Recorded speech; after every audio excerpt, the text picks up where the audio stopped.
Hello, hello, hello, hello.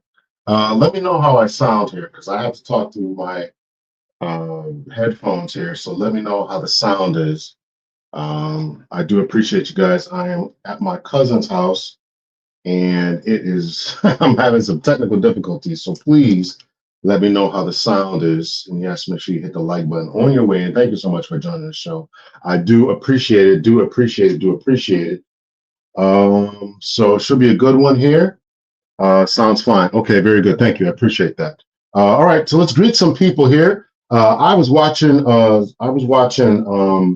YouTuber the other night, the Angry Man, a couple nights ago, and I give so much credit to these guys who are big time YouTubers and just have 3 and 4 and 5 hour streams. Well, maybe not 5 hours, but 3 and 4 hour streams. And this brother, was talking about something. Then he called his wife and had his wife on speaker and stuff. I'm like, man, what is going on with that? So we're gonna make this not as good as usual, but we can make it. All right, let me ask you this. All right, I do appreciate that. Let me see here. I want to try this out here. Hold on. For some reason, my ports on my computer are not working. I did not plan to do a show, but it just happened to be in my bag. And let me ask you all this. How does this sound? Let me see. How's this sound? All right. I just changed microphones. Does that sound any better?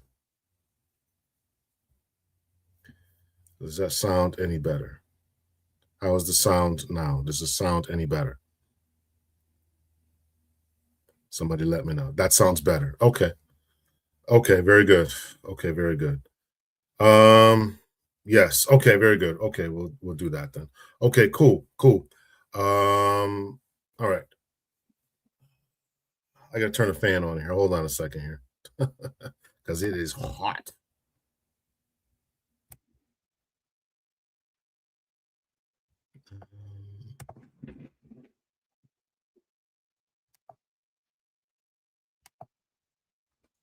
What is going on here? How come this is not?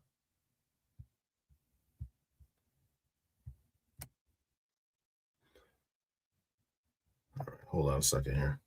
Hold on a second here. I gotta make some adjustments here.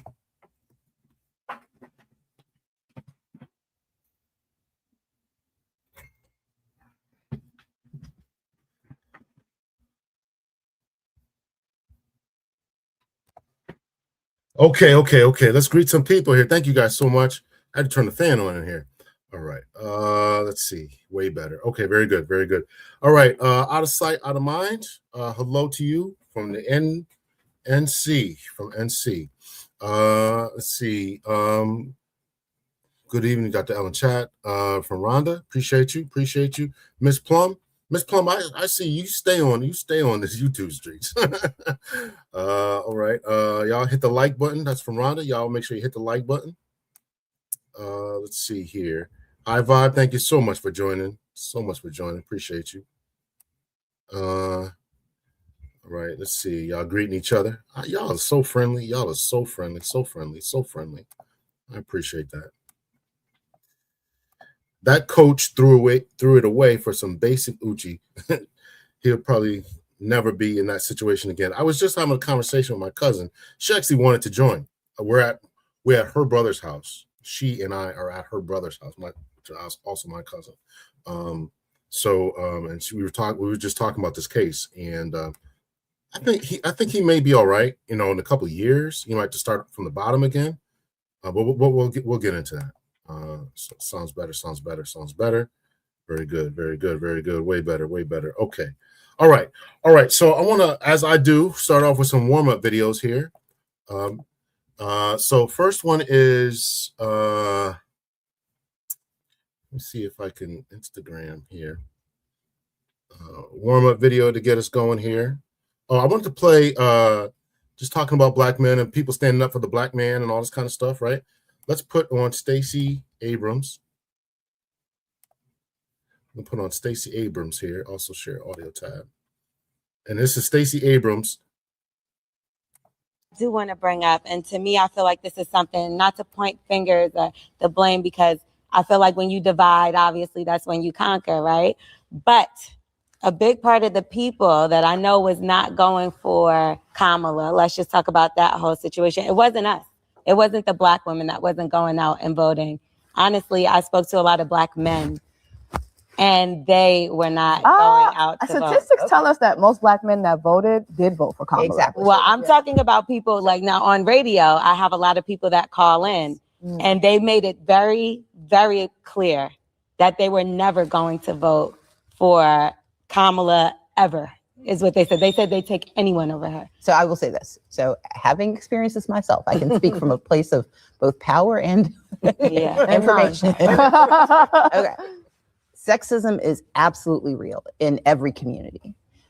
Racism is absolutely real. But let's look at the data. And what the data says is that Black men support Black women. Black women support Black women the most. Yeah. But the next highest support system, Black men. Now, a lot of folks who call in to tell you what they are going to do weren't planning to do anything anyway. They didn't vote at all. And so we need to remember that disinformation often comes by planting people in our communities to fracture our belief systems. Black men voted for me at the same rate they voted for Raphael Warnock. But if you heard the news, Black men couldn't stand me, and that is designed to fracture our communities. I think it is so important that you raise that, because one of the misinformation points is that they leverage our inherent mistrust of systems to convince us that we don't have the support that we need. That's right. My responsibility is to never let them tell me that my brothers don't love me as much as my sisters. Amen. That's right. But the other reality is that when they do those exit polls, you got to remember, we are 13% of the population. How exactly are you finding a representative sample when you're only talking to one or two people in every state? They then extrapolate from that in ways that shape narratives but defy math. That's right. And so we can't let them tell us who we are. But my point is, I do want to bring up, and to me, I feel like this is something, not to point fingers. All right, so that was that. I just want to, this is gonna be a common theme tonight, which is already, I see y'all in the chat already starting up.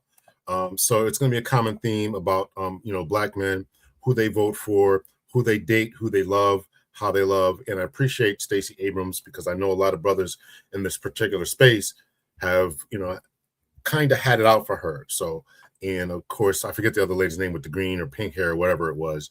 But she was saying that, people who call her radio show, those Black men were saying they aren't going to do whatever.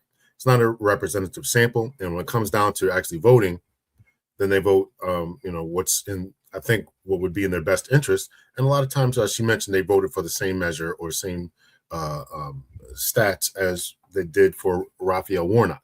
So take that for what it is. Think about that. And again, I get a lot of flack for wanting to be one of those people trying to save the community, but it's what I'm trying to do. And one thing we got to understand is we're better together than we are apart. So make sure you hit the like button. Most importantly, hit the like button on your way in here, and we'll keep it going here. So I do appreciate her saying that. I support all men, date and love who loves you. I know several Black men who don't like Black women, and I'm not offended at all. Well, I appreciate you saying that out of sight, out of mind, but I am kind of offended. I think that we have been collectively through way too much. I get that people don't want to think that. This is just my opinion. You're not wrong for yours, and I'm not wrong for mine. But I think that we have gone through so much, through the Middle Passage, to slavery, to Jim Crow, to mass incarcerations, to in all points in between, the lynchings, the persecutions. And I'm reading a book right now, and it's talking about just what we went through even before slavery, and it was mentioning how even in antiquity, talking about different philosophers, religious philosophers or historians, Tacitus, were talking about dark-skinned people from Ethiopia, etc., and in all that. So we have collectively as a race, African people, if you want to call it a race, have been through a lot. So I mean, I understand people want to get through that, get by that, push through that. I understand that. But I just think we've been through a lot. I just think that we need to look at each other with love first, but that's my opinion. So, all right. So I want to play that here. And before we get into the main topic tonight, again, this is not going to be a long 3-hour stream. I promise you that. But I wanted to go over something I think that is really, really important. And that is what men are afraid of, and what men who go to college, who grow up the chain of command, go up in their jobs, what they deal with a lot of times. And this was a debate about feminism. I went through this video before, but I remember this lady saying it. I thought it was very important. So I want to play it again, just a little snippet of this. And this is a debate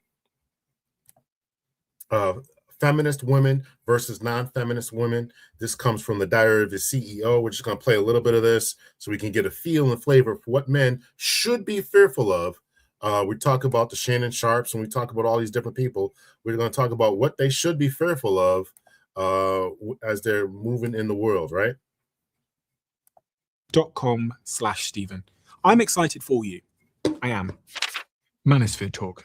I found this graph as well, which just shows the sort of explosion in people searching trad wife, which means traditional wife. Yeah. And it seems from 2024, there's been this real explosion in people searching for this trend. And you said something a second ago, Erica, about young boys in particular being more vulnerable, I think were your words, than the young girls that you're seeing. Yeah. So how do these ideas come together to and also link in and parlay into this word manosphere? Because this subject of manosphere has been at the very forefront of conversation. Everything's a little out of balance. Everything's a little out of whack. So it was out of whack in the 50s. And so we fixed it. And now it's out of whack in a different way. We went from the patriarchy of men dominating women to now we have the patriarchy of women dominating men. I mean, what we need to do is not go back. She said it was the patriarchy of women dominating men. So again, this is going to be a theme here that we're going to try to recognize tonight. You know, I took some notes here. I almost lost my notes here. Someone took my notes. Men dominating women to now we have the patriarchy of women dominating men. I mean, what we need to do is not go back, but come to the middle. We need to just make common sense. How are we dominating men though? Oh my goodness. 60% of college students are women and graduate students. That's not us dominating No, men. let me finish. Young men are afraid of women. She was so willing to kick in there. But this is the point that I really want to hone in on. She's going to talk about men are afraid of women. Graduate students. That's not us dominating No, men. let me finish. Young men are afraid of women and power they have over them to accuse. No, it's true. In universities, it's a real thing. I know because I have 2 sons and, there is, again, the correction was necessary. We needed to course correct in society. Absolutely. But we've gone so far. So the men were powerful and the women weren't. So the women said, give us some power. So now the women took the power and now the men feel powerless. You need a society that's balanced. It needs to be balanced. And the idea was that where we wanted to go, and the truth is that all movements often go to extremes. The women's movement, those women had to go to extremes because to change society, you have to do that, right? So should some women not go to university? Is that what you're saying? No, but actually, I think there needs to be a balance in society of men and women. If we say that we are going to be like Amazon women and not need men anymore, the truth is that the way it works is that by the research is that women will marry at their educational level or above, and men will marry at their educational level or below. That means that because we have fewer men in college and graduate school, women are not finding partners. I'm just going to jump in there and talk about a report that came out in 2025. So I wanted to highlight that because she talked about men being scared of women and how they're moving in the world and what that means on college campuses and what that means in the workforce, et cetera. So that's why I wanted to highlight that because I think that's important, and that's going to come down to it. If you watch the full video there, right, she talks about that particular, the one with the shorter bob hair, was talking. She was she was the anti-feminist, and she's a therapist, and she did a great interviews, and a series of her videos are all very good, not just on that particular platform, but on others as well. She's talking about what has happened to men. She's got 2 sons, so she has an invested interest in what has happened to men, why they're moving the way they are, why they're scared to go to college, what happens to them when they become corporate CEOs. And what she also mentions in her videos is that men who, women are really fighting with their biology because they still want a man who is more powerful than them. This is important because we're going to get into this. Men are become powerful in the world. And then the ladies want their power. They want to be by them. but they also now, in the same time, want to be just as powerful as the men. They want to be just as powerful as the men, but yet they want a man who's more powerful than them. So there's this ever increasing, I'm becoming powerful, you gotta become more powerful. I want a man who's more powerful than me, and this, that, and the other. So this is how we get into these situations where these coaches and these actors and these CEOs of companies continue to fall for the same trick, for the same okie doke, for the same thing that the stock boy at the restaurant is falling for. And how does that happen? You think that they would not come, that would not happen. Let's see. Let me read some comments here. Stephen Burkholder, U of M, athletic department is a high volume brothel that lacks a functional shower. It wasn't long ago that I know I read something that talked about, just every place that, and this is not it's going to sound like a negative, and I'm not saying that it is, but every place that was a male dominated space where the ladies then became more prominent in those jobs, whether it's corrections, policing, construction, the military, they get together and they have sex. Let's just call it what it is. They get together and they have sex.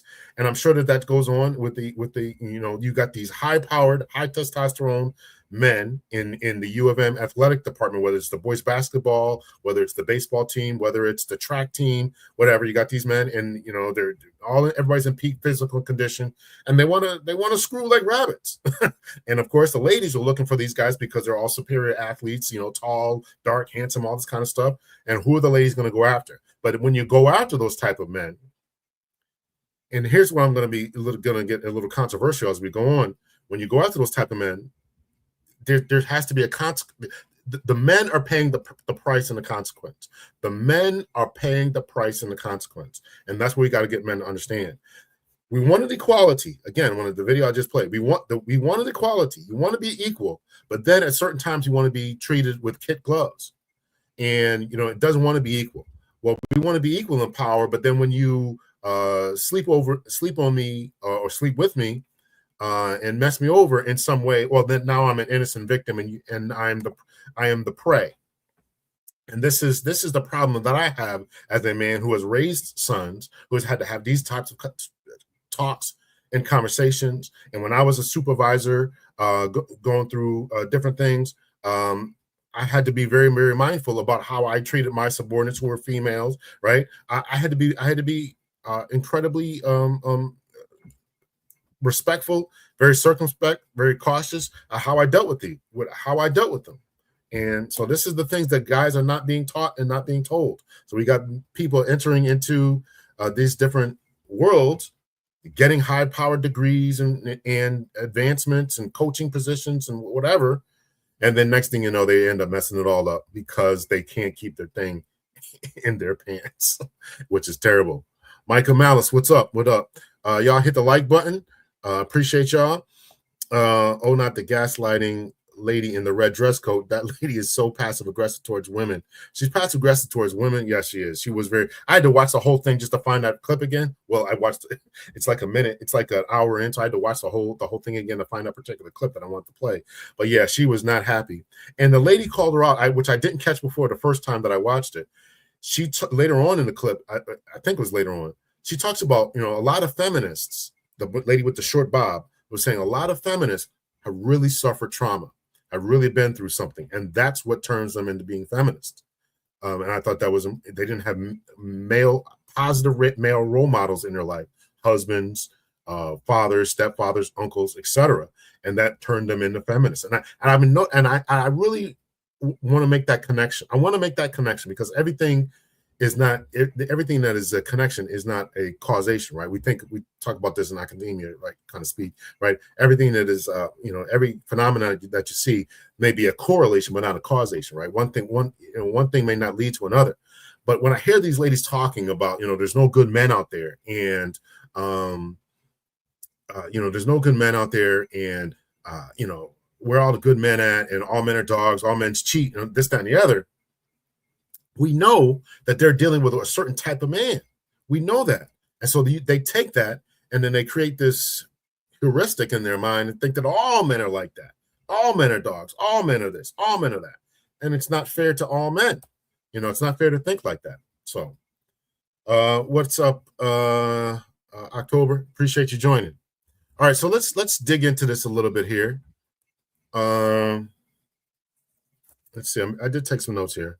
All right, let's dig into this here. I'll put this up on the screen. We'll read through it, and then we'll converse about this, and all that kind of stuff. Right. So here we go. Here we're gonna read through this here. Right. So let's do this.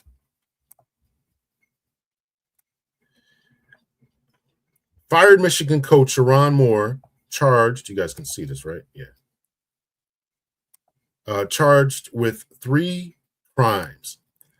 Let's listen to ESPN here. Proceedings today. What stood out to you from what you heard? Well, it was a very, very powerful moment today. The prosecutor in the case recounted the timeline of what happened after the firing of Sherron Moore. And that included Moore going to the home of his former mistress, who had broken up with him earlier that week, quote, barging his way in. He went to the drawer in the kitchen, pulled out butter knives and kitchen scissors, and said, quote, "I'm going to kill myself. I'm going to make you watch. My blood is on your hands. You ruined my life." That obviously precipitated the call to the police, which led to Moore being arrested and jailed. And obviously, there was a very sullen Sherron Moore who appeared on that video conference. He was wearing a white jumpsuit. His hands were folded. And it was a very surreal scene to see the coach, who was the coach at University of Michigan, on Wednesday, awaiting arraignment today in Michigan. Yeah, just awful and terribly sad to see what's gone on with Sherron Moore in his life in the last couple of days. Pete giving us the very latest on that situation. All right, so let's read through this here, right? Ann Arbor, Michigan, former Michigan football coach Sherron Moore faces 3 criminal charges as his arraignment Friday revealed details of his actions that led to him being arrested and jailed hours after he was fired Wednesday. Prosecutors charged Moore with felony 3rd-degree home invasion, that's for barging in, 2 misdemeanors, stalking in a domestic relationship. I don't know where they get the stalking from. Of course, I don't know. I haven't read the Michigan stalking statute, but I don't know where they get stalking just because you showed up to her house. Stalking usually means that you're not wanted. But again, it would depend on how their charges or how their statutes are written. And breaking and entering, again, that would be the home invasion, which it seems to be some of this is going to get thrown out, I think. I mean, it's all the same charge in my estimation. Moore was released from jail after meeting the $25,000 bond. The arraignment and charges offered a window into Moore's actions after he was fired for cause due to inappropriate relationship with a staffer. Let me pause right here because I think that this is something that I'm going to say. It's silly. So I don't mean to laugh at this, but October says a butter knife.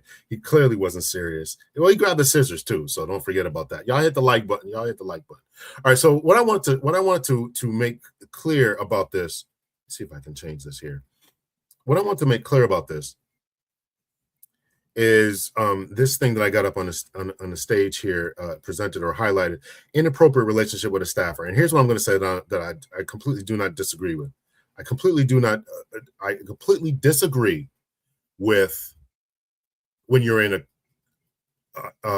even if the rules and regulations, we'll get into that in a little bit, but even if the rules and regulation of any organization say you cannot fraternize and have intimate partner relationships, however their verbiage is written, I don't think you should be fired for that. I just don't think you should be fired for that. I don't care what the rules say, because it's not illegal. And people meet on the job. There was a timeline. I played it before of a timeline of where and how people met on the job. Before it was through family and friends. Then it went to meeting on the job. And so you want to fire people because they get into inappropriate relationships? What makes it inappropriate? What makes the relationship inappropriate? If 2 consenting adults who are above the age of 18 or whatever, even if there is a power dynamic, and remember that's what I played at the beginning of this, there is a power dynamic that ladies are seeking.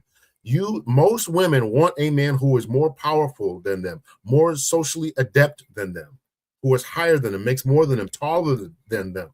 So if they're seeking that out, how can you criminalize that? Not that he was charged with that, but I am talking about in the civilian world, right? How can you say that's an inappropriate relationship?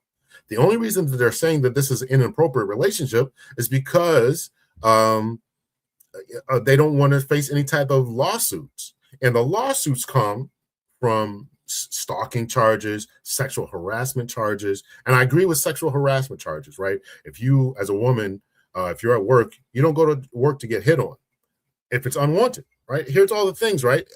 Sexual harassment charges and trainings and all this kind of stuff vary from state to state, and they vary from department to department.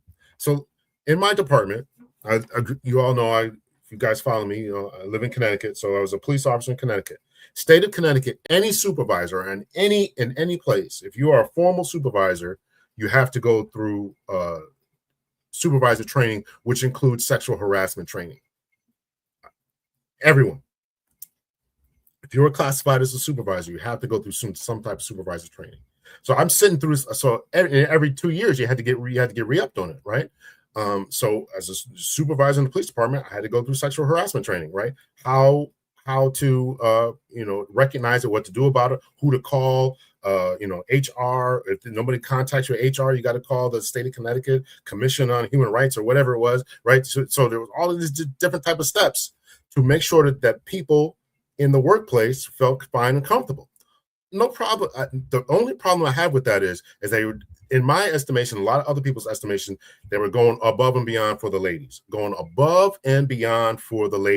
right? Why are the ladies getting all this kind of protection, right? Think about it. You don't even know people's names a lot of times. They don't show people's faces a lot of times. And we just think that that's all unfair. We think it's all unfair. So as a supervisor, I had to sit through this training, and this dichotomy, this dilemma that I'm talking about here was also spoken about there. People meet on the job. Matter of fact, the guy who was giving the sexual harassment training met his wife on the job. There was a woman, that was their initial training. I'll never forget it. I'm like, this guy met his wife on the job. So how can he tell us about who not to date and this, that, and the other? Then again, every 2 years, we had to go through retraining. And then, different ladies would be training us, and they would say that they dated men on the job, and it's only harassment if you tell the guy no, and he does it another time. So it becomes murky, and when does no mean no? And certainly I'm saying that sexual harassment, in the quid pro quo type of way, that means in order for you to get this promotion, you got to sleep with me, or you got to go out on a date with me. That is clearly wrong all day and night. So I'm clearly against that. But what I am against, I'm definitely wholeheartedly against, if I want to go out with you, you want to go out with me, we send each other voice messages, text messages, emails, flirtatious, all this type of stuff, and then we break up, and now you want to sue me over it. Now you want to say you were sexually harassed. Now you want to do this. And that is a problem that I think a lot of men have. And again, what I started this video out with, equality. You wanted equality. You wanted to move up. You wanted to enter into these male spaces, right? You wanted to date the coach. You wanted to date the boss. You wanted to be in this particular place. You meet somebody who you like. You have a good time for 6 months. Now it's over. Maybe he's married. Maybe he's not married. Maybe he's in a relationship. Maybe he's not in a relationship. And next thing you know, you want to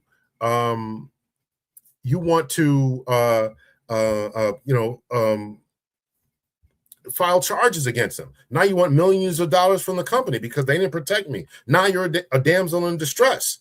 And that is what most men have a problem with. Again, quid pro quo. You want to just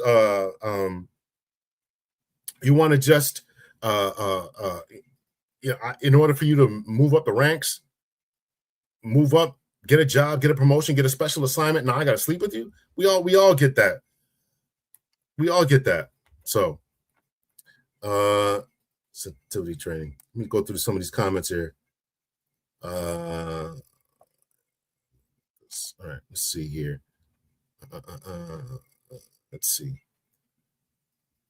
Comments here. Powerful men stop dealing with women that have nothing to lose. Find ones who do, so you don't get exposed so easily. I agree with that. Unfortunately, again, what I'm saying is it shouldn't be a thing. You're a grown adult. You went through the same sexual harassment training. You should know who you're dating. You know this, that, and the other. So Let me see. I'll see if Anita wants to join. I may have Dr. Thunder up if you want to come up, because I saw Dr. Thunder covering this earlier today and I didn't get a chance to join because I was driving. But Anita just finished up. Let's see. Let's see. Different chains of commands. So in the police department, right, we had, if you were a supervisor, then you couldn't directly supervise your own mate. And we had some people on a job got married. We had cops who were married to each other. So the supervisor, the sergeant, was one time a sergeant was married to a patrol officer. And so the patrol officer we had to like bring it to another shift. You had to keep them away from each other because they didn't want conflicts of interest and all this other type of stuff. So salute Dr. Thunder. Let's see. Sensitivity training. We had it was more than sensitive. Well, it was kind of sensitivity training. It was sexual harassment training. As new supervisors, we had that. Let's see. People working in those close proximities to the will get close. They spend a majority of their time together at work. It's hard for relationships to form. I met my husband on a job, right? And sometimes people want to say that's sexual harassment, or if he gets mad at you, or if there's a domestic or something like that, domestic incident. Next thing you know, they want to say it's harassment. They got to keep you apart, and that's the biggest issue I have with this particular case, because she was able to, we'll read through a little bit more of this. But what I understand, and different newspaper clippings will have different things. What I understand happened is that the people on the job, his coaches or subordinates, whatever, saw this relationship. They probably knew he was in another relationship with his wife. That's another thing stepping out too, right? You got something to lose. Somebody already wrote that in. You got something to lose. And then they're telling them, they go to her and start asking questions, and then she dimes them out even more. Why are you digging around in this man's life? I mean, she's a grown adult. The question should be, did you want to be in this relationship? Did you call him? Do you have text messages? Did you, I mean, what are we talking about here? And that's why I wholeheartedly have always disagreed with this whole type of thing. Let's see, we'll get into this a little bit more. I can't tell you how many coworkers of mine have gotten pregnant by their fellow coworkers. The people who's out here sleeping with their work wives and work husbands, right? Some of them married. I work with a lot of six-figure earners, and the lack of integrity these men have. Well, again, see how we think about this and how we frame this? Why is it the lack of integrity by the men? The women know that they're married. The women know that they shouldn't be dealing with each other on the job. The women have gone through harassment training. They know they can call HR. They know they can do whatever. Why are they dealing with this type of thing? Why are they dealing with that? They know what they're getting into. They know that they're six-figure men. They know they're six-figure men and they want them. They know it. They're aware of that. They know who drives the Jag. They know who's got the special parking spot. They know who's got the corner office. They know it. It irks me when chicks are too immature to move on when the relationship runs its course. Stop weaponizing your choice. And the problem is that they get to weaponize it. That's the issue I have, is that they get to weaponize it. Again, I'm not talking about being harassed by some dude who don't know how to take no. I'm not saying it's okay for a boss to say, if you want this new position, you got to assume the position. I'm not saying that at all. I get that, and I'm against that. I have a daughter. I want her to go to work and not be harassed by coworkers on her level or by a higher up. I get it. But when you enter into a relationship and the things go bad, and now you get to go file a multi-million-dollar lawsuit and get people fired. This guy was making something like $6 million. His contract was, whatever the life of the contract was. Crazy. Come on. If you're going to date on a job, it's best to date within your level to avoid harassment claims. Again, it shouldn't be a harassment claim. It's too easy to prove non-harassment today. It's too easy to prove. Listen, I got text messages. I got her calling me. Here's the call logs. Here's the text message log. Here's the video she sent me. Here's the picture she sent me. Here's the picture of us in Cancun. Here's this. Here's her at my house. It's too easy to prove that it wasn't harassment. And it keeps going that way. I think the wife and the side chick set him up. Probably. I've not seen the movie Baby Girl. I don't even think I heard of that. I don't think I heard of that one. People have to be mature enough to separate your personal from professional. My husband never had a problem keeping our lives private. Of course, they knew we were together, yet we were still private. Well, that's the way you got to do it. You definitely got to keep it like that. At work, we are professional. At home, we are a couple, and we didn't even need to discuss that. It was understood from the beginning. This is a big one. Don't crap where you eat. 30 million over 5 years. Gone. 30 million over 5 years. Let's finish reading through this article. Maybe if you want to come up, Dr. Dunn, let me know. I'll have you up. I know you talked about this before, as I mentioned, but I couldn't. I was driving. I didn't have a steady signal. Prosecutor said Friday that Moore forced entry into the woman's staff member's apartment, and said, I'm going to off myself. I'm going to make you watch. My blood is on your hands. You ruined my life. Moore appeared by video conference at the arraignment, stating his name, but clearly answering 2 questions with yes, Your Honor. He wore a white jumpsuit. First Assistant Prosecutor Katie Romersky detailed the timeline of his actions. Barged his way to the apartment. I'm going to skip through this because we just heard it. We just read it. The prosecutor also detailed that Moore had an intimate relationship with a woman he worked with for a number of years before she ended the relationship Monday.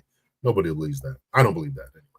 The split prompted a flurry of calls and texts from Moore that the woman did not return. Moore is married to another woman, and they have 3 children. Moore's actions in the wake of his former lover breaking up with him led her to go to officials at Michigan and detail their relationship. Well, maybe this did happen. The school had previously investigated a tip about the situation, sources have told ESPN, but could not prove it occurred. The woman's admission, how do you not prove this stuff occurred? Again, people are sending text messages and all this kind of stuff. It's got to be easy to, it's easier than ever to prove. I don't know what they're doing in their investigations here. The woman's admission and supporting evidence led the school to quickly dismiss Moore for cause, saying he violated both his contract and university policy. I have an issue with these policies. I have an issue with these policies. Again, when I was in the PD, I told you about the story, and I told you about the story about the sergeant and the other one. But there was a few other people in the same thing, and I had to go to these people. Make them both sign a letter with the city acknowledging the pros and cons or whatever of being in a relationship. I had to do that as a supervisor because they were under my command. All these different people who were dating, they come to me and say, I'm dating so and so, and then to sign paperwork. It was ridiculous. All because they want to avoid stuff like this. And I get that they don't want distractions on the job. I get it. They don't want harassment claims. I get it. But we've gone too far. Again, this is the course correcting that the first video I played was talking about, or the second video I played talked about. This is too much course correcting. You got to go to somebody and tell them who you're sleeping with. The woman called police after Moore barged in her apartment. Razmersky called Moore's behavior a series of very, very threatening, intimidating, terrifying statements and behaviors. Some of the conditions that are part of Moore's $25,000 bond include GPS tether monitoring, no contact with women, and orders not to go to the woman's residence. There's a probable cause conference set for January 22nd. Moore's defense attorney, Joe Simon, declined to say whether Moore would stay upon release, where he would stay upon release. He also wouldn't comment on Moore's state of mind or mental health. Simon said that Moore had undergone a mental health evaluation, which turned back over to law enforcement. Let's see. LA Chargers coach Jim Harbaugh says he's still processing after the abrupt firing of former Michigan coach at the school. That's all about Jim Harbaugh. All right, let's see here. Let's see here. Drop the link. You got it, brother.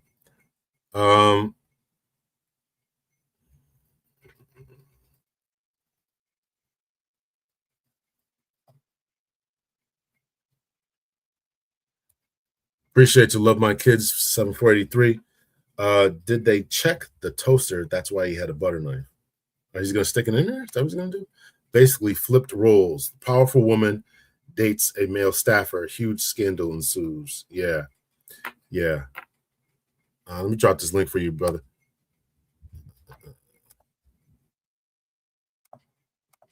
This is for Dr. Thunder. So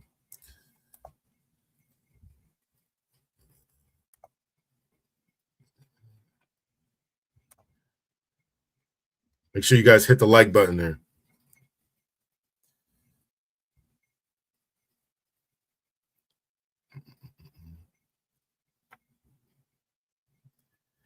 They probably wanted to dismiss him, but needed a way out. I don't know, man. They had a good season. I just think that they were scared of this exact situation, and they created this situation. That's the irony about this. They created the situation. By doing this, they created the situation. This is exactly what men are afraid of. That was the second video I played, that this is what they are afraid of. Doc Thunder into his house. What's happening, man? How you doing? It's good to see you, brother. Good to see you. Good to see you. Yeah, I knew that you would want to weigh in on this. This is kind of a near and dear kind of topic because of the number of Black men that get hemmed up this way. And granted, he did a lot of dumb stuff. I was, really disappointed that this went down this way. You want to talk about a dream job. You want to talk about being hand selected by Harbaugh to take over one of the top programs. You want to talk about $30 million over 5 years in your first full year, beating Ohio State and the definitive rivalry. And if you come up here and get the stuff. And I got an intercom in my house, and anybody talks, everybody hears it. But anyhow, it's just I was rooting for Ohio State this year, but in my heart of hearts, I would have celebrated if he won, if U of M won, and that's because of the coach. 39 years old in that kind of position is that's just like, it's unheard of. This is really was a outstanding kind of opportunity, one that he won't be able to replicate for the rest of his life, unfortunately. The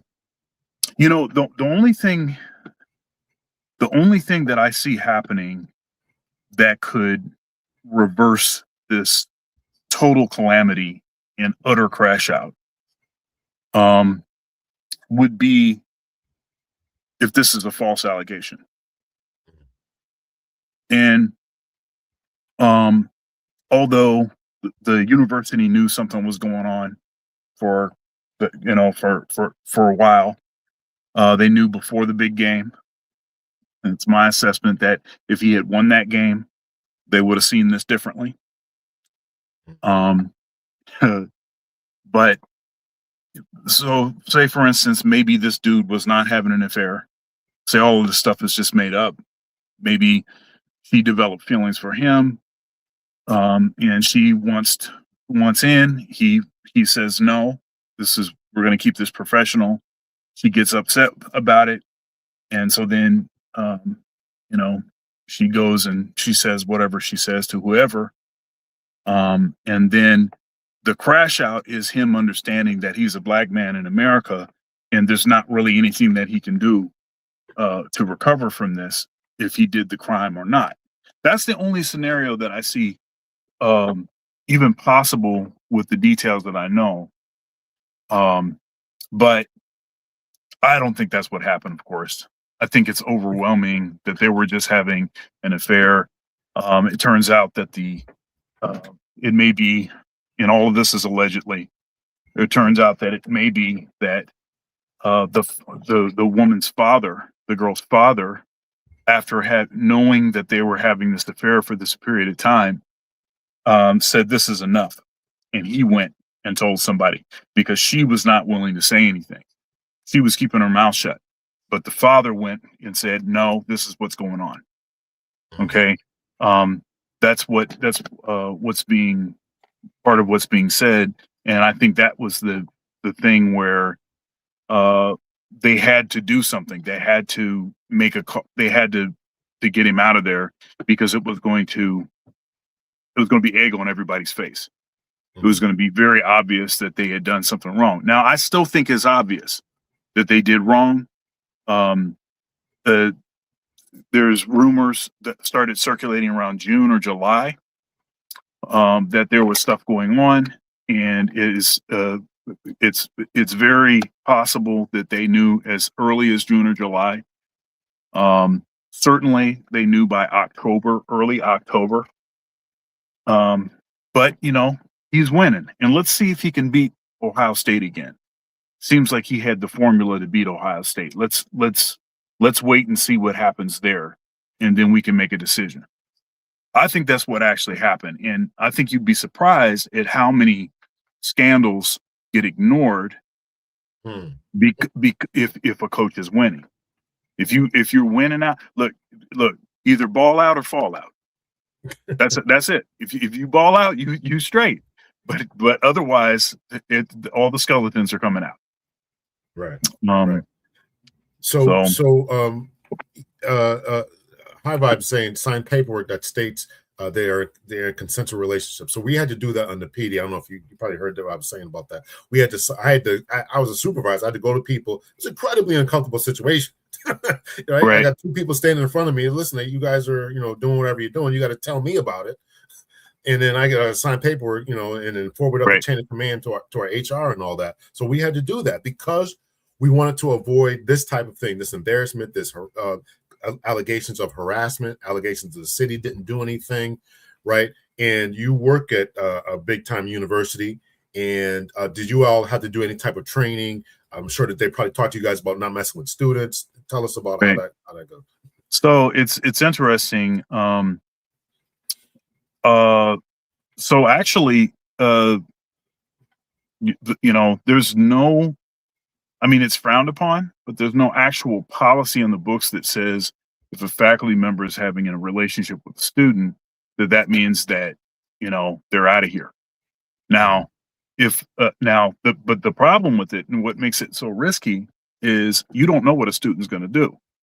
So you start doing whatever you're doing with the student, and then you still grading them harshly, and then they say, okay, well, I see how you're doing this.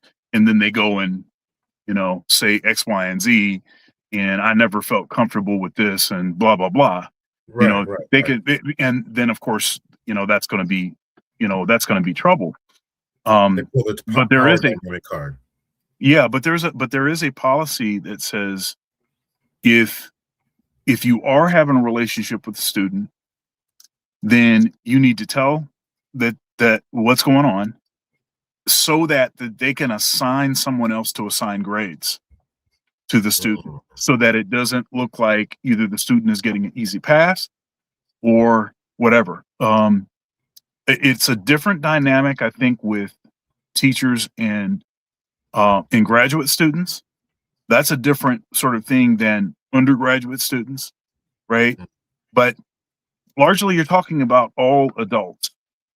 And look, it's not something I would ever even consider doing. It would be such a devastation to so much of, all it takes is one well-placed scandal to just totally and utterly,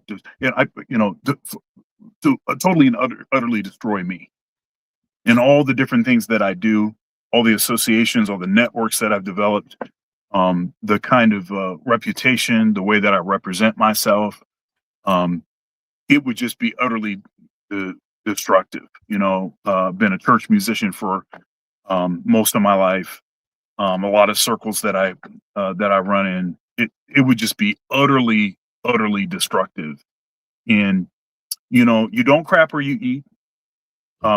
If he just had to have get some more Snow Bunny delight, he needed to do that somewhere else. He needed to do it somewhere else. My assessment is don't do it, period. I think you shouldn't do it, period. And everybody is wrong in this scenario. The girl's wrong for knowing that he's married and still doing it. The guy, he's obviously wrong, and he's most responsible because he's got 3 young children now that are going to hear everything and all of this stuff, this media firestorm. Eventually, if I'm sure they're being shielded from it right now, but eventually everybody's going to know all of his kids rather are going to know all of the painful details about this entire saga and how much of an utter crash out, this dude going crazy, going over to the girlfriend's house and threatening to kill himself and all this kind of stuff. They're gonna hear about all of that stuff, and that is, that's a hot mess. Now I will say, do you watch The Office? I've seen a couple episodes. Yeah. You remember when Michael Scott starts dating Jan, his boss, and he thought it was and this is of course totally silly, but he thought that it was just like the greatest thing for them to announce their love to HR, and he called it a love contract. This thing that the paperwork you're talking about, he was calling it a love contract, and of course she was lamenting having to tell people that this that this thing was going on because she's the one she's the superior in that situation.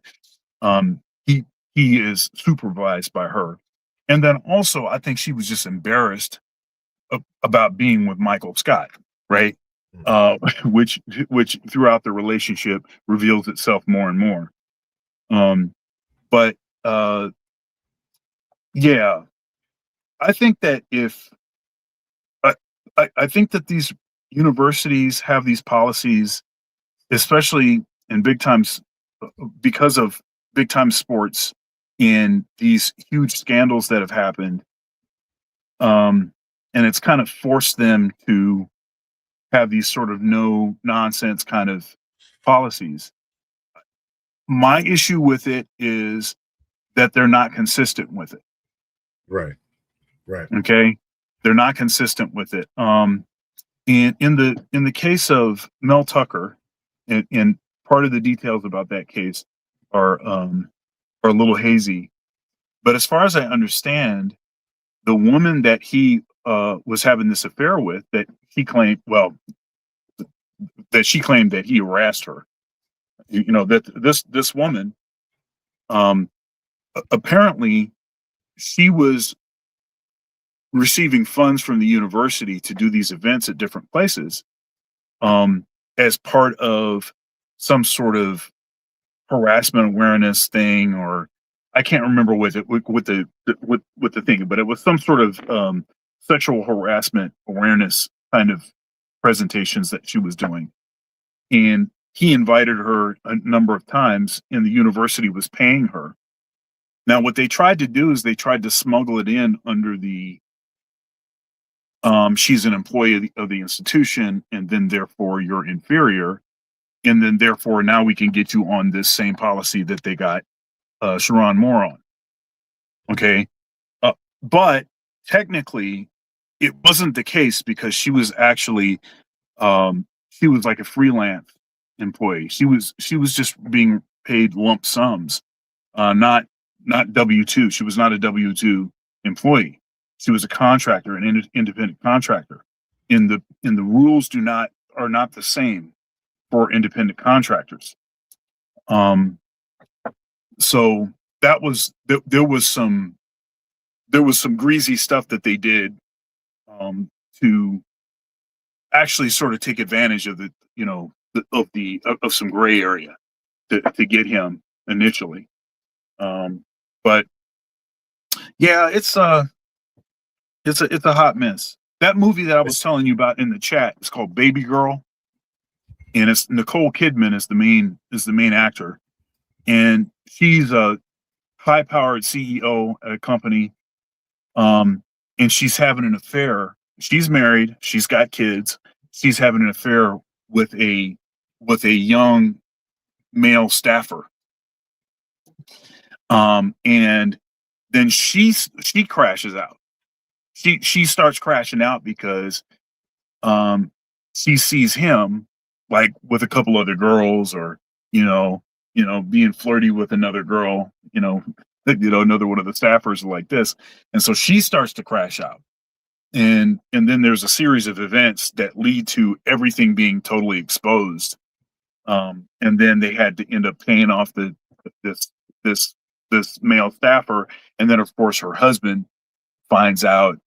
Everybody else finds out. Her kids know. Egg on her face. And then everybody, in all of the meetings that she's having now, it's just like a different tone, because now everybody is kind of chuckling under their breath, because they know that she's, been caught doing this dirt. So I remember, I never saw that one. I'll check it out. I remember that movie. I actually liked the movie a lot. It's Michael Douglas and Demi Moore. I think it's Disclosure. Indecent Proposal. It might be. Is that it that one? No. Or wait a minute. Are you talking about? Okay, Yeah, Michael Douglas. So Michael Douglas was in that. What is it? Fatal Attraction. He was in that one, yeah, but he did another one with Demi Moore. Okay. Called Disclosure. Okay, Disclosure. She was sexually harassing him. She was the boss, and she was sexually harassing him. Oh yeah. It was a good movie, but it didn't get the press that everything else that he did. And then there was a movie. It was like a comedy with Jennifer Aniston, and she was like a dentist who was harassing somebody or something. She was harassing her underling or something. So anyway, so it goes on with the ladies too. I want to cover a couple of different points. I'm going to give my point of view here. We kind of mentioned this already, right?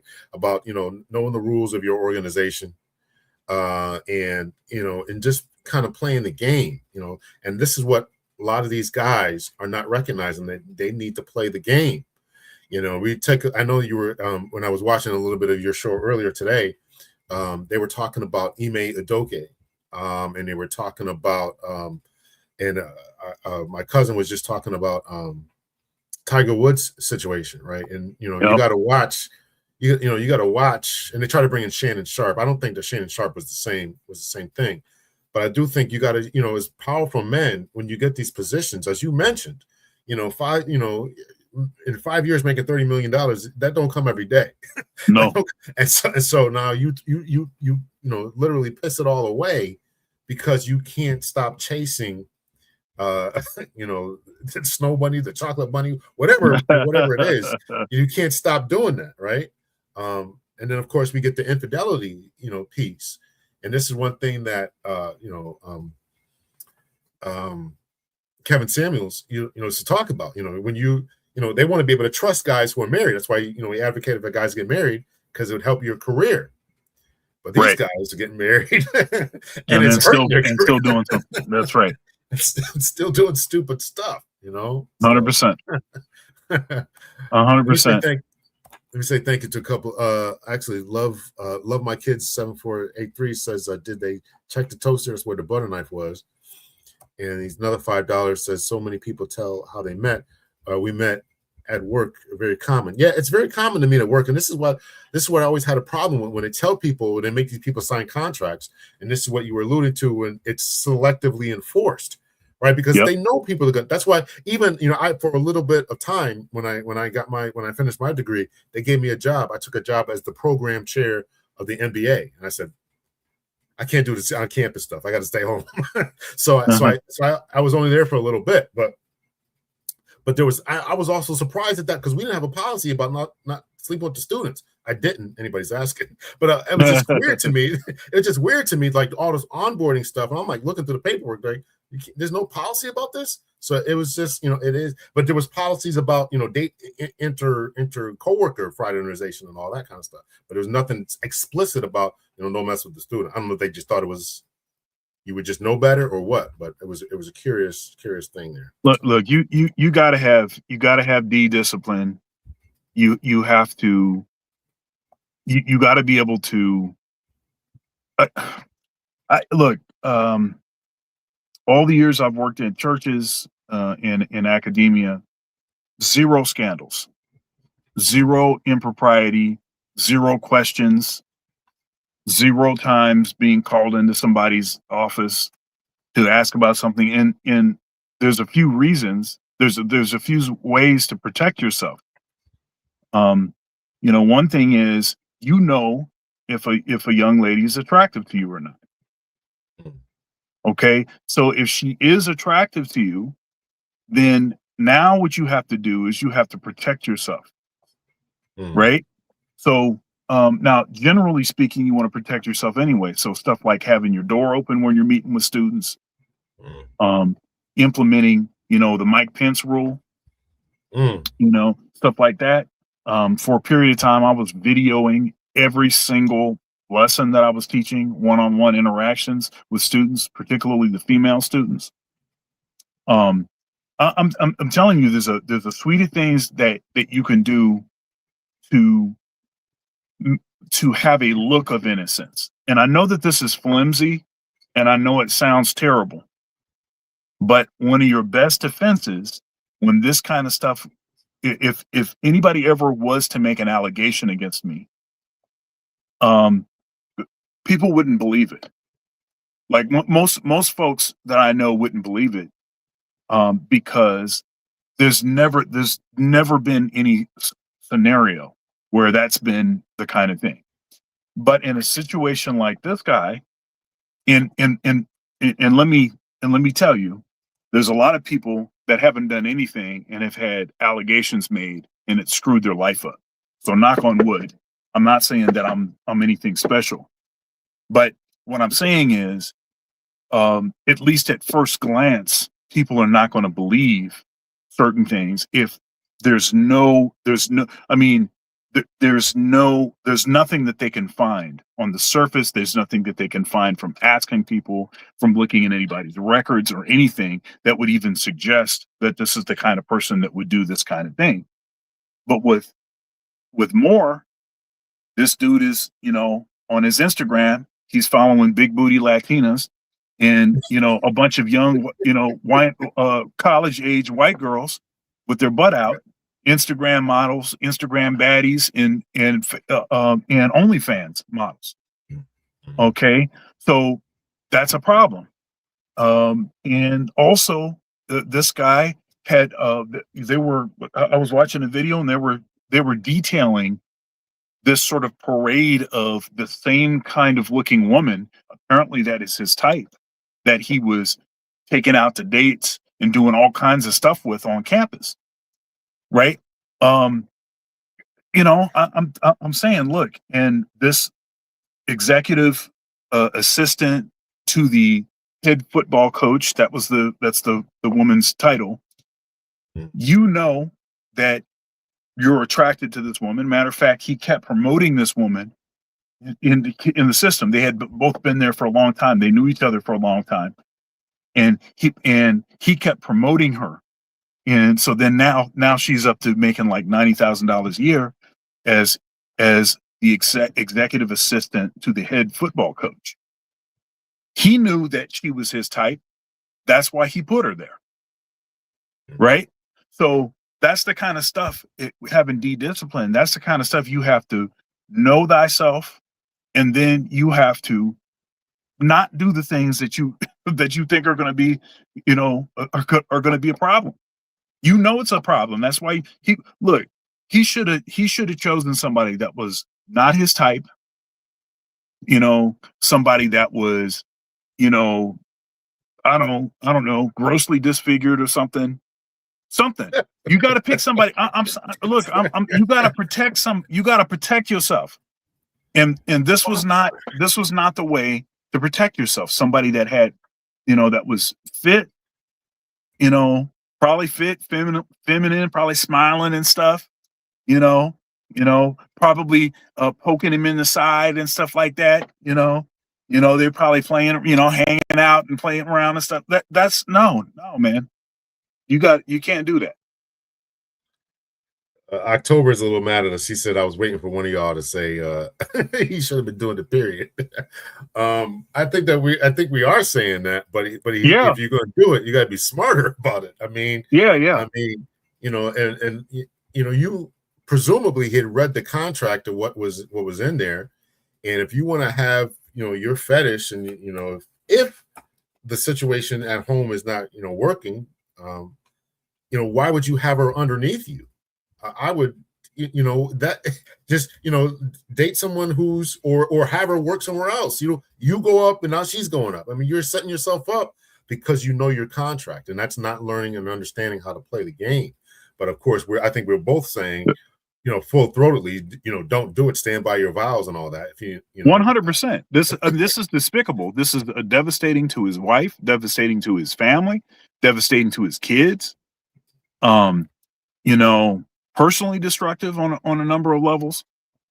This is a horrible thing to do. But look, in you know, I said something this morning.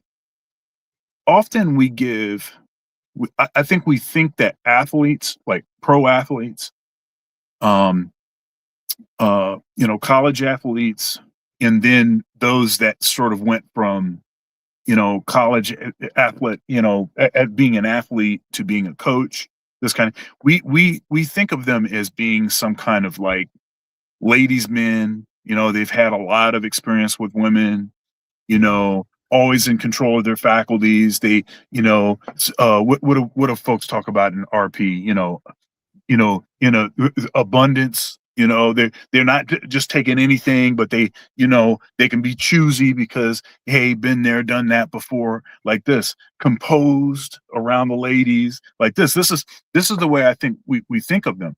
But really, in order for you to be an elite athlete or an elite coach, you got to be a straight lame, straight educated lame.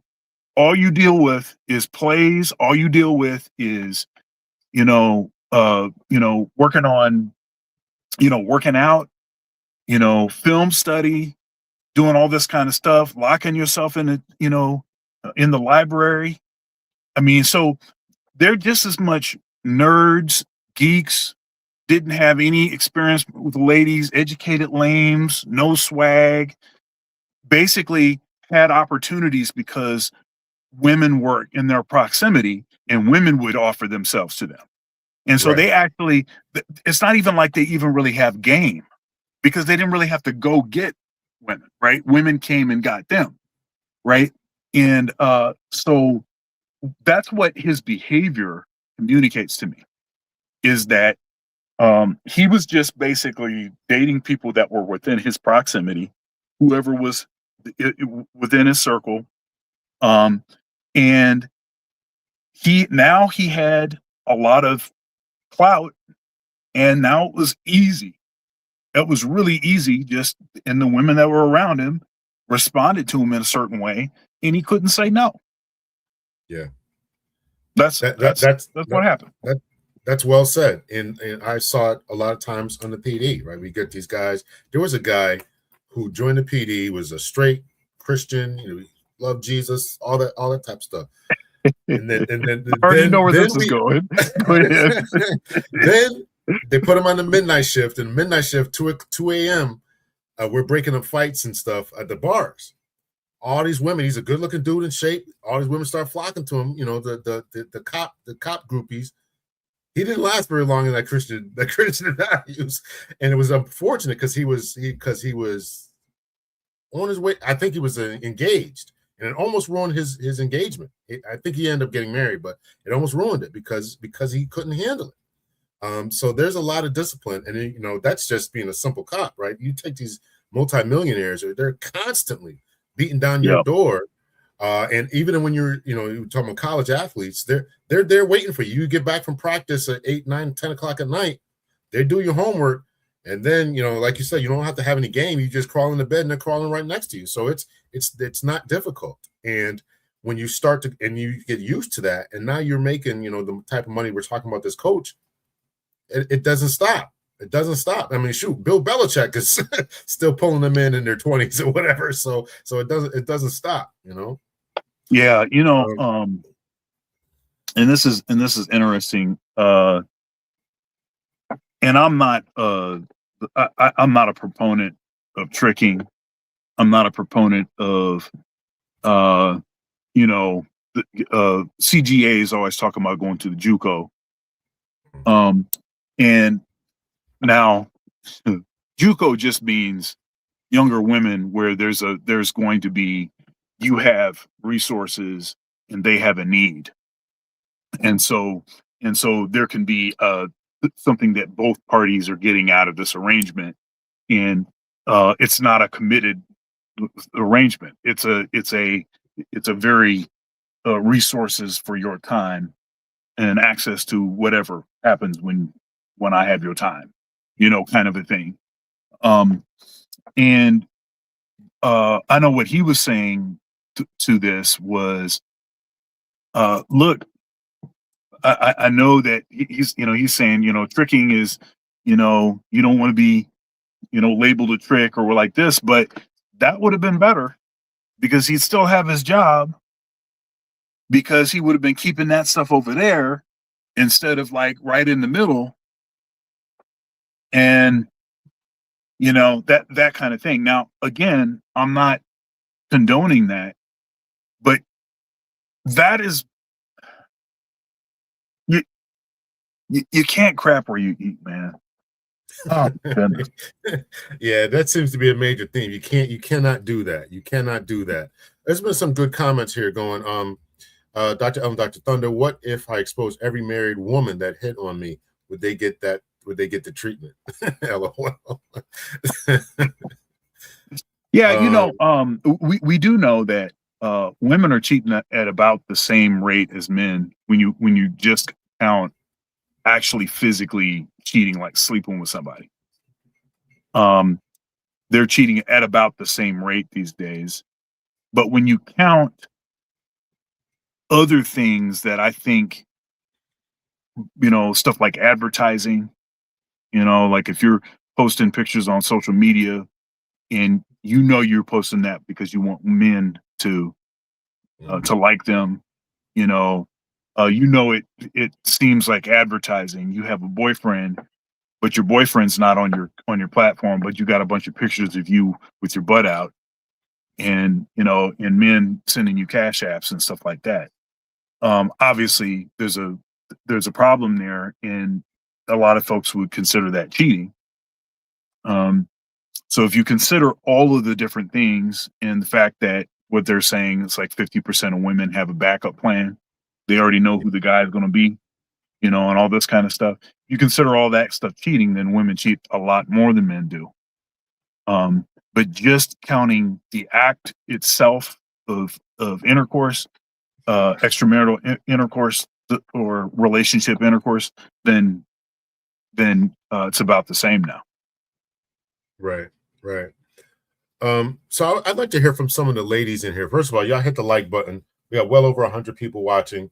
We're hovering around 45 likes. Y'all hit the like button. Come on now. We should be up around 80, 90 likes. I know Dr. Thunder says we got 107 people watching. We got to have 107 likes. So y'all hit the 100%. like button. 100%. Hit the like button. So we talked about, knowing the rules of your organization, the quid pro quo. It's always said something about that. Learn to play the game. Talked about, make sure that you're, being faithful to your spouse. And of course, as we mentioned already, this brother has a certain type. And, I want to know from the ladies out there, what are your thoughts about that concerning him dating and he's married to a white woman, got 3 kids, and he stepped out with this white woman. Does that make you all feel a certain type of way, or you think this brother's weak? Has been said, if I see a black man, he's weak if he dates out of his race, or he's DL. If you date out your DL, that's it's like, what? Yeah. I'm not sure how that works. Yeah, I'm not sure how that works. Yeah. Let's see. I'd like to know what you guys thought about that. Is it no feelings about it, or does it make you feel a certain type of way, or what? Because men like him get arrogant and think they're exempt from getting caught.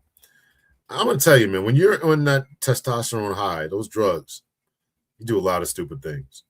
Men do a lot of stupid things, not just sexually, but risk stuff, drive fast, and all kind of crazy stuff. And I don't know if they don't think they're not thinking.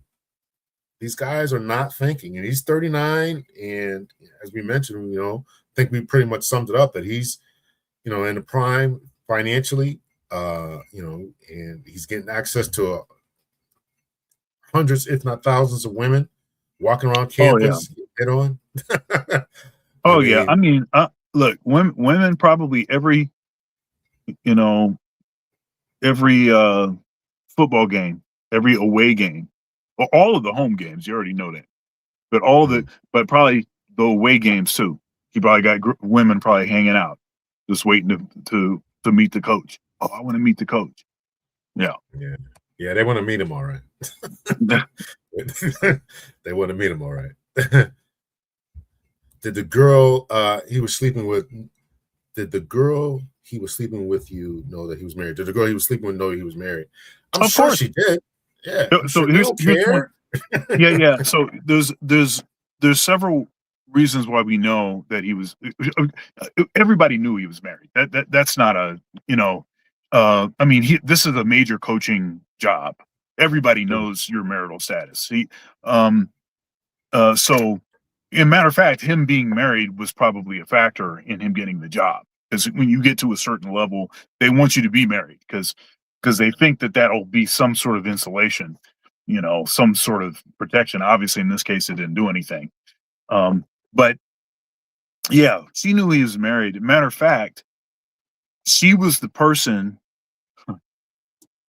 responsible for escorting his wife around during the games. This some diabolical stuff, man. She was escorting his wife around during games on game day. I believe it. Here's the bleachers over there. Yeah. But this is what that position, people in that position do. It's part of what they do. Right. So his wife, his family, he was escorting them around. She was escorting them around during the game. So that's messed up. They were following each other on social media. That's also known. So then that, of course, that seems to communicate that she would know that he was married because they were following each other on social media. It's highly likely that what ended up happening, and I think I may have already said this, is that though she wouldn't divulge the details, I think they got called in like back in June or something to either deny or fess up about this relationship that there was rumors about. But of course, both of them lied and said no. So then they didn't have anything else to go on. And her father, who is a prominent recruiter, he's a prominent football recruiter. He knew what was going on. And so he stepped forward and said, yeah, this is what's going on. And I think that's actually what blew the whole thing open. That's why they had to say, okay, we got to get this ninja out of here. Now, tell me why this father would do that? Because he wanted his daughter to be married? Because she was going to get anything? Okay, so there's a couple other details. So allegedly, and all of the stuff I'm saying is allegedly, by the way. Right. It's allegedly. So basically, he knocked her up. So he got her pregnant, and then he coerced her to terminate. Okay. Right. And so the father, I think the father, I don't know how, somehow finds out, or I'm not sure what it is. I mean, it's his daughter. Right. So, a father probably knows when something's not going right with their daughter. They do. Yeah. They do. My daughter talks to me. So, yeah. So there you go. So there you go. That's, I think that's what would cause a father to say, hey, this ninja's head needs to roll. Get him out of here and get him away from my daughter. And I mean, it could be a thing where also there may have been some harassment taking place, all allegedly, even prior to the firing. So he coerced her to terminate, but he wanted to continue a relationship with her, and she was giving him the cold shoulder. And so then that spiraled into some other things, and then the father got involved, and then there you go. So this is an utter and total crash out. This is like, what are you doing? Why are you even doing any of this kind of stuff? I mean, you're married, you have kids, you're in this power position. This is you can't see how this is going to be a problem. And then, like, when you get canned, are you really this surprised? Are you really surprised? I mean, he was having let's see, what's his name, Jason Whitlock. Now, he said a bunch of stuff that I think is hogwash, because he gets into his Sambo bag, and that gets on my nerves. But he called this scandal he said double stuffed Oreo. So he said the double stuffed Oreo. So because he got two white girls. That's the double stuff. So he was. I mean, look, he says some stuff that's hogwash. He says some stuff that I agree with. But his sense of humor. I don't know about half of his jokes I find humorous, but that double stuffed Oreo thing, I was like, man. So Roris 5882 says the prosecutor stated she broke up with him on Monday, but she claimed he was stalking her for months on the 911 call. Was this a setup? I want to see digital evidence. This is what I'm saying. It's too easy to know, stalking, consensual relationships. And again, I don't like the consensual relationship aspect of it. I don't care what I know. We're talking about what the way that it is, the way the laws are written, the way the rules and policies and all. I get that. I'm not unaware of that, but I don't like it. I don't like it because now you're telling people who they can date. And again, I got to think, as you mentioned, that there's some selective prosecution here of the contract, because I mean, you're gonna fire somebody because they had an inappropriate. What does inappropriate relationship mean? I mean, is it defined in the contract? I think it actually is defined. It's a romantic or sexual relationship with someone that is a subordinate. I'm not even sure if that's legal. You can write anything you want in a contract, but it's really enforceable. I don't even think, because I'm just going back on my training in the PD. They said, well, you can write whatever you want in a contract, but you can't enforce that. You can't tell two people who love each other they can't love each other. So what you can put in a contract and what can be enforced in a civil litigation is two totally different things. Again, I'm not a lawyer. So, as far as I understand, and as many of these things as I've seen in academia, they can put all kinds of stipulations, and if you violate a stipulation that you agreed to, then they can terminate you, and they don't have to pay you. So, that is the precedent. That's what I've seen happen over and over. Now you make a good point, because has this been a precedent that actually has not been legal? So, and then that'll be, grounds. I mean, sometimes people litigate. They say, hey, you crap canned me, and I think that you at least owe me half of the money left on the contract, and this is why, and sometimes they're able to prevail. So I don't, with as bad as this looks, I don't know that I think he's just out. I don't know how I think he's just out.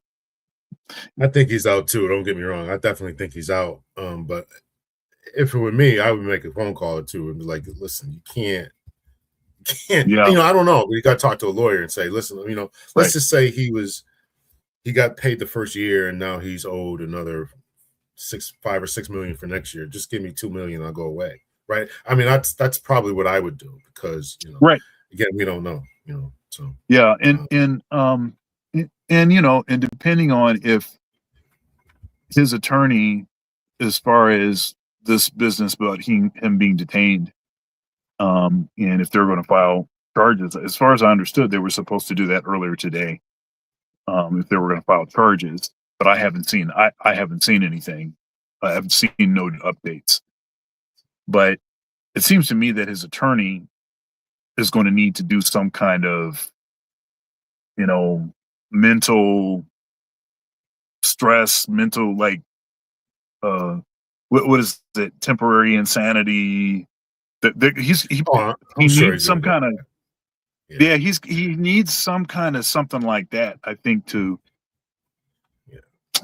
Yeah, that's coming. I mean, that's easy. He's not going to do any jail time or anything. It'll be no. It'll be. I lost my mind. I lost my contract. All the stuff we talked about. I had a big time job. And, right. How could she do this to me? And he'll be all right. The question is whether somebody wrote this before whether his kids will forgive him. His wife, it's his family he's got to worry about now. I mean, I'm assuming after at least 1 year, if he got 5 or 6 million, he should be okay for a little bit. He probably may be able to get a job somewhere else, maybe at a D3 or a offensive or defense coordinator somewhere else. I don't think he's absolutely done. Yeah, I think Becky is walking with. I think Becky's going to walk with half of his money, and he's going to be paying child support. That's what I think is about to happen. And I'm really, like I said, I'm really, really disappointed that this went down. I'm not surprised, but I'm disappointed because I was rooting for this brother. I wanted to see him do well, and this is about the worst thing that could happen. It's still surreal. Like I'm still kind of pinching myself. Did this really happen? And because it happened so quickly and we knew nothing about anything. And then all of a sudden, all of this stuff, and then more information is coming out each day. And a lot of this stuff sounds worse than the initial stuff that they were saying. And I don't know, man. Yeah. The D 548 says, I believe a black woman would never live up to his explanations. Explain that for us. I'd like to know why you said that. I believe a black woman would never live up to his expectations. I'm curious as to why you would say that. Yeah. Oh, yeah. I don't know. That's who made that? Who made the comment? The D. Let me find is it a guy? Is it a guy or a woman? I think it's a lady. Yeah, it's a lady. Yeah, it's a lady. That's why I was struck by that. Y'all hit the like button. Well over 160 people watching. We got 54 likes. Hit the like button, y'all. Come on now. I'd like to know. Yeah. Let's see here. But yeah, as far as Wolverine down. One thing I wanted to say. One of the things I wanted to say was with I would be surprised if his wife hasn't had to forgive him for an affair prior. Oh, I'm sure. I'm sure. Because this is so like out loud and wrong. Like this, I mean, this is like so like blatant and flagrant. It's amateurish. Yeah. This is an amateur move. Yeah. This is an amateur move. Super amateur. But I mean, unless she's one of these that she knew what she got, she knew what was going to happen, and she knew she was going to just look the other way. just don't bring no scandal or no drama back to the crib. But can't say that that is the case anymore. This is a pretty big scandal. It just seems to me like a woman would have to be so embarrassed by this. Like this has to be like, it would be one thing, like if he, you know, he was working at some podunk college, he lost his job, you know, because he had an affair with somebody or whatever, or the affair came out, he kept his job, but it was found out that he had an affair, but like almost nobody knew about it, you know. Then it's like, okay, she can kind of decide, you know, all right, am I going to let this dude have another chance? But now it's like, not only would she have to decide, you know, is it worth to her just to maintain a relationship with him, and for the kids and stuff, but then she also has to consider the fact that if she takes him back, everybody's going to think that she's a fool. Everyone's going to be like, really? Are you really taking this ninja back? You don't remember X, Y, and Z? You know, especially today.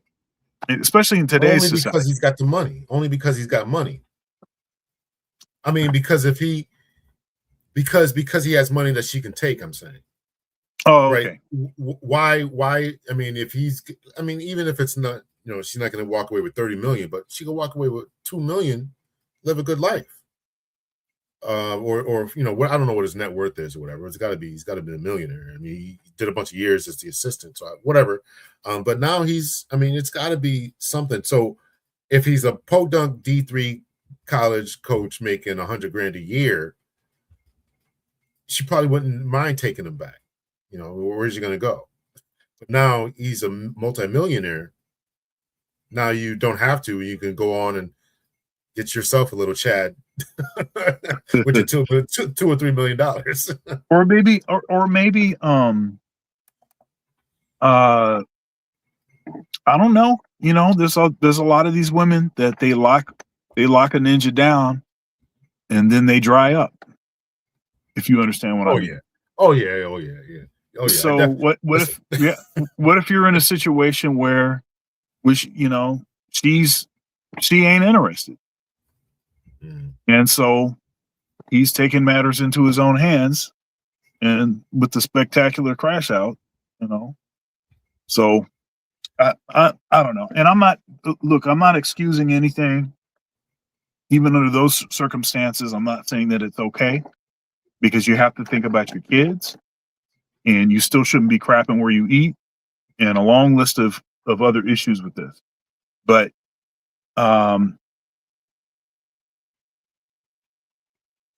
man, this is just crazy.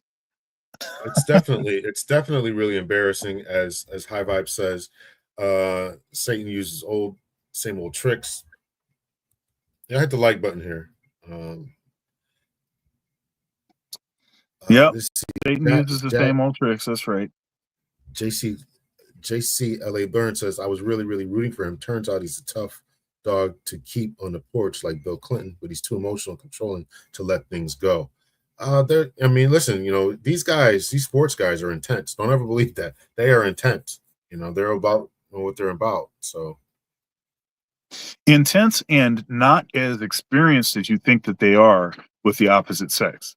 As a matter of fact, about as little experience as some sort of nerd in college, or I'm sorry, nerd in high school that spent more time locked inside of the locker, you know, than socializing with the popular kids, if you understand what I mean. A lot of them just really did not have, a lot of these athletes did not have that kind of, you know, that, okay, they're going to parties all the time and there's girls there all the time and they're rizzing girls up, and, you know, they just know what to say, and these women are just swooning over them and all this kind of stuff. Yeah, women will be swooning, but it won't be because that ninja rizzed them up. It'll just be because he's an athlete. And that's not the same as actually having experience talking to people developing a relationship, developing, you know, learning about personality types, taking cues, figuring out, how to operate in certain circumstances and stuff like that. All those sort of social skills that most of us have to develop to survive. A lot of athletes, the elite athletes, they didn't have to develop any of that stuff. True. And we see a lot of these pro athletes, they get married to these girls, and you're like, what is wrong with you? You can't tell that that's a 304, man. She about to run you. I mean, we can see it from a mile away, but the thing is that they don't have the social cue. They don't have a lot of that stuff worked out. And so I'm actually surprised that more women aren't able to take advantage of these athletes than do. Yeah, that's a good point. That's a really good point. When you don't have any game, when you're not gamed up like that as a guy, you can get taken advantage of. The D548 says when a black man is attracted to or strongly into white women like that, he will not have a high regard for black women. So I think that's in response to what we're saying was she won't be able to meet his needs. But I think he can. I don't know. I don't like the racist talk that not racist, but I don't like the talk that we do to each other concerning this. That black women are all this or can't fulfill a certain role, or white women or Hispanic women have something that black women don't have. I just don't think that. I don't think that. There's certainly issues we got to solve collectively, yeah, but I just don't think that. I think that you can. I think there's enough research to suggest that there are certain characteristics more abundant in certain communities, and that's just a cultural. It's a function of culture. I don't think there's anything wrong with acknowledging that or noticing that. I mean, I've dated all kinds, and I'll tell you,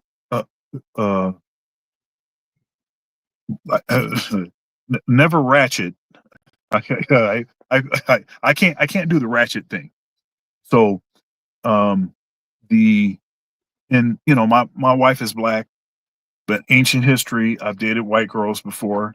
I grew up in rural America, as it were. And so, that's what there was in my proximity. And then when I transferred to a high school that was about 40% black, I was not socialized around black girls like that. And so I tried, but they were not interested. And actually the girl I ended up taking to the prom and dated for about 1.5 years was a white girl. And that's just because she was friendly, willing, and actually interested in talking about things that I was interested in. And that's not to say that, and she was no gray girl. Okay, so you know what a gray girl is. I said that the other day, and people in my chat was like, "What's a gray girl?" Yeah, it's a white Keisha, right? She ratchet, she talk like she's she's down and all like that. She's more hood than a hood chick, like it's like that kind of thing. That's never been the thing. And matter of fact, the black girls that I've dated, they weren't like that either. They weren't hood chicks. They were, spoke proper English, weren't wild and crazy. We're not ratchet. We're not, that whole keeping it real, that whole keeping it real thing that black folks love. The tendencies that the women that I dated weren't about that. They were more about whatever it is that they were into. And my wife is that way. How many black men do you know who date white women don't like themselves? The black men don't like themselves. I'm asking this because High Vibes comment here is, but there's also the issue of self-hate as being a motivating factor for black men who exclusively date white women. I don't know. I mean, I'm sure that there's out there, but I don't know. I don't know anybody who said I don't like myself, I don't like my mother, or I want to diss date. I mean, there are some people who I played a couple of videos of guys who said we want some light skinned babies, but they don't like themselves. And I'm not saying it's not a thing, but I don't think it's a prominent thing. Yeah. So this is how I think about this. This is like a version where it's in the same room as the colorism conversation, right? So, are there some black men that are colorists? Sure. Is that a main thing for productive, purpose driven, family oriented kind of black men? No, not at all. I know a lot of successful, high functioning black men, and that's never been a reason why they would kick somebody to the curb, is based on their skin tone. That's never been a reason. It always has to do with personality traits. It has to do with, are you fit, friendly, feminine, cooperative, submissive? Do you already have kids? What was your upbringing like? Are you religious? Are you serious about your faith? Are you, what's your relationship like with your dad? It's these kinds of things that actually are the most important things. Are you going to be a good mother? Do you have the skill set to be a good mother? What are your communication skills like? Do you have any actual culture? It's funny because you see a lot of black women get on social media talking about how they want a cultured black man, and black men don't have any culture. I don't know that many. I'm trying to, now I know in my family there are a lot of unusual black women, and that they are very highly cultured, educated, but are feminine, are submissive, are a lot of the qualities are hard workers, are good mothers, this kind of thing. So I know a lot of, in my family, there's a lot of black women that are unusual in those ways. But when I think about what generally is the case, when I was on the dating market, it was hard for me to find a cultured black woman. I'm serious. And when I say cultured, I'm not talking about I was talking about culture to one, and she thought she was cultured because what was the hip hop group? I can't think of them right now. It had what's the name? 3000? What's the name 3000 in that group? Andre 3000? Yeah, Andre 3000, the group that he was in. What's the name of that group? Gosh. I can't remember what the name of the group, but but that was her favorite group, and so she thought she was cultured because Outkast, because she was dealing with Outkast. Now I dig Outkast, but that wouldn't be that wouldn't be the first thing I would cite if I was trying to show that I had some culture, right? I'm just telling you, right? So I remember I went on a date with this one girl. Well, actually, and I should have saw this as a bad sign. She actually just came to my crib, and this is the first time I met her. She just came to the crib. Okay, that's definitely a red flag. Yeah, right. She just came to the crib. Also, she was a good 80 pounds heavier than her picture. That was another thing. So, but she came to the crib, and we watched the movie The Aviator. Okay. Okay. And in that movie, it's a lot of period music. It is like, it's jazz, and it's like swing era, early period jazz music. And I'm a jazz musician, and she knew I was a jazz musician. And she knew I was a music professor, a jazz saxophone professor. She knew some of these things.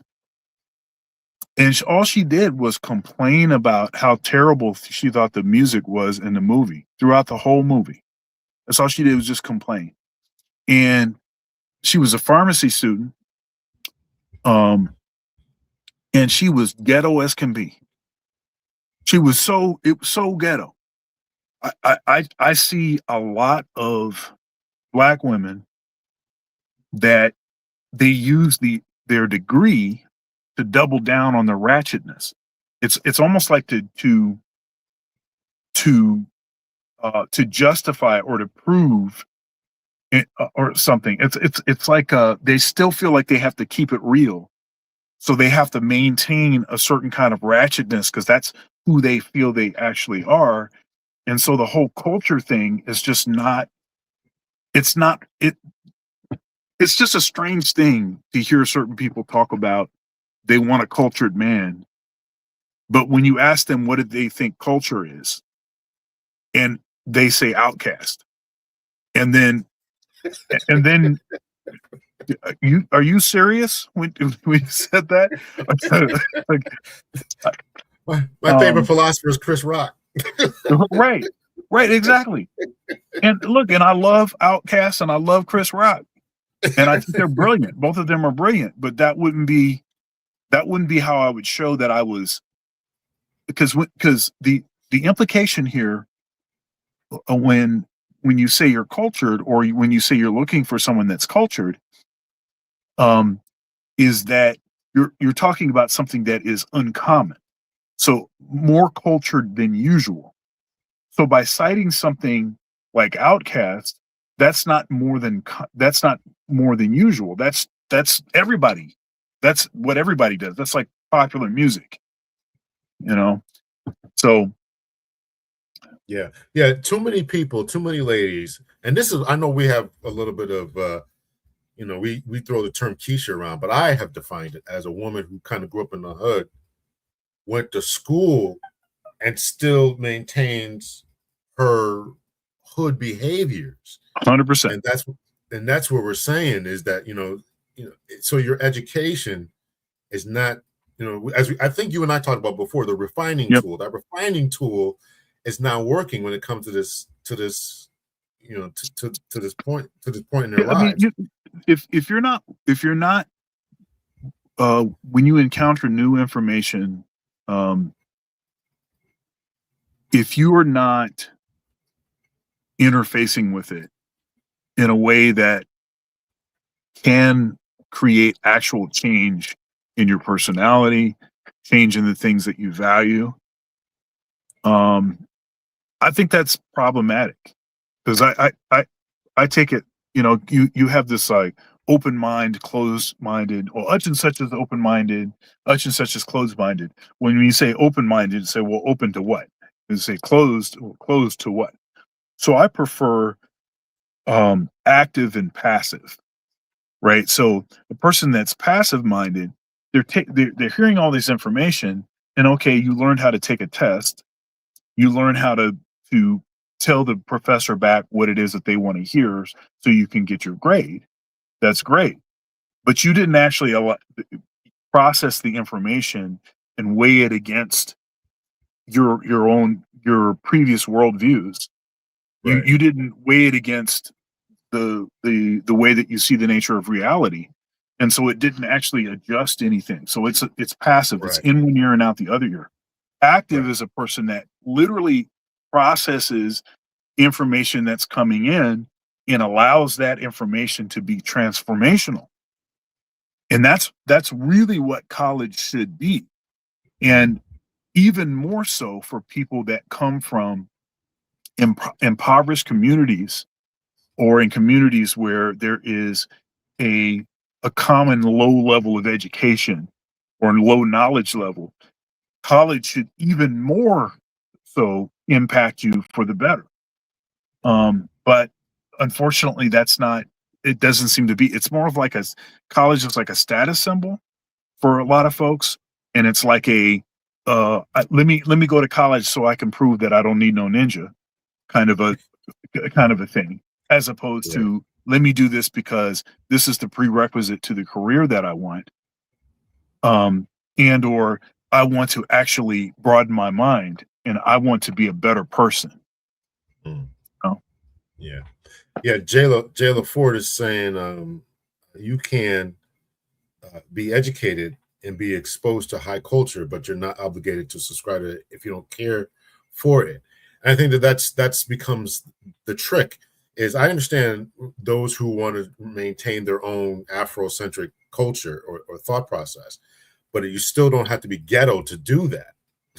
And that's what we're saying is okay, let's because the culture, whether it's whatever you want to look at as high culture, ought to elevate you.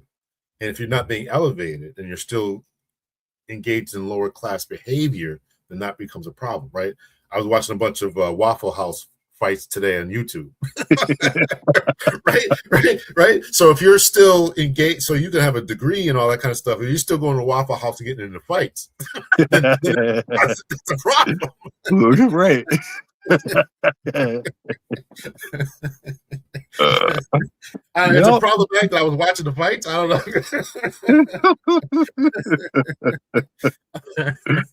That's funny. Brother, I appreciate you coming up, man. You got any shows this weekend? You got any shows this weekend, or what's up with that? Yeah, I've been playing with this group, the Doo Wop Project, and it's a bunch of guys that the Jersey Boys musical. It's a bunch of it's a bunch of these stars from the Jersey Boys musical on Broadway, and they put together a touring group, and I've been playing with them, and so I've got a gig tomorrow with them. Playing in church on Sunday, but then I'm also I've got another holiday concert. Last night I did my annual Christmas show at this venue that I've been playing at, and then on Wednesday I did another Christmas show. Was a student ensemble that I direct, and so this time of year there's a lot of stuff going on because of all of the additional holiday and Christmas kind of things. I think my last Christmas show this year is on Christmas Eve, and it's so I've got a few more to go. I think I've had I think when all of it's said and done, I think it's going to be something like 9 or 10 Christmas shows this season. So okay, nice. So you tell everybody you got your show on every Monday through Friday. Yeah. So I've got a show called Rolling Thunder, and it's on the Dr. Thunder channel. Dr. Thunder, just spell out Dr. Thunder, and you'll find it. Spell out the word doctor. And it's 8:30 a.m. Eastern Standard Time, Monday to Friday, and it's a black male, black men, black boys, biased. That's the perspective I'm coming with. And I'm an Orthodox Christian. It's social commentary. I'm a father. I'm a husband. All of that stuff has something to do with the way that I view things. I'm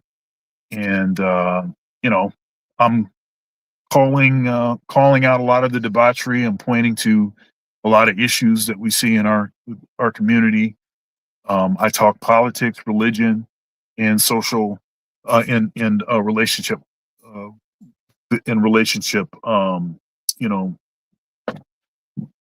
sort of content, including gender war stuff. You guys make sure you go over to Dr. Thunder's channel, check that out. Dr. Thunder, Rolling Thunder, check that out. Make sure you hit the like button. We're at 72 likes, still well over 100 likes. We got up almost to 200. I think we were at 170 or something like that before. So I really appreciate everybody joining in. And Anita was here before from Better Love Movement. She did a show today with the Rabbit, Raheem the Rabbit. So you can go over to her channel, check that out, or to Raheem's channel, check that out. And I appreciate Dr. Thunder joining me impromptu. Appreciate that. Always a pleasure to have you on. Planning to reach out to a couple of other doctors, Dr. Tia Sun Johnson and Dr. Ron Neal. I haven't had them on our show yet, so I'm looking forward to reaching out to those good brothers. And with Anita in the chat, Better Love Movement. I mean, I'd be down for some kind of collaboration, and I know that you all have done some collaborations. I was in the chat on maybe your last collaboration with her. I don't know if you could connect us. That'd be great. Yeah, I'll send you the email. I'll do that. All right, yeah. Sounds good. All right, y'all. Thank you so much for joining in on this Friday night. You guys enjoy yourselves. Don't go to the Waffle House and get into fights. You can go to Waffle House, but don't get into any fights. And to you brothers out there, man, it was put in the chat here. I didn't put it up on here, but yeah, have some discipline. That's right. Some D-discipline. That's right. Have some D-discipline there, right? And that's right. Control yourselves. This guy threw away everything, man. He threw away everything. So absolutely everything. Just absolutely crazy. So you guys hit the like button on your way out. Thank you guys so much. Much love and peace, everyone. Peace out.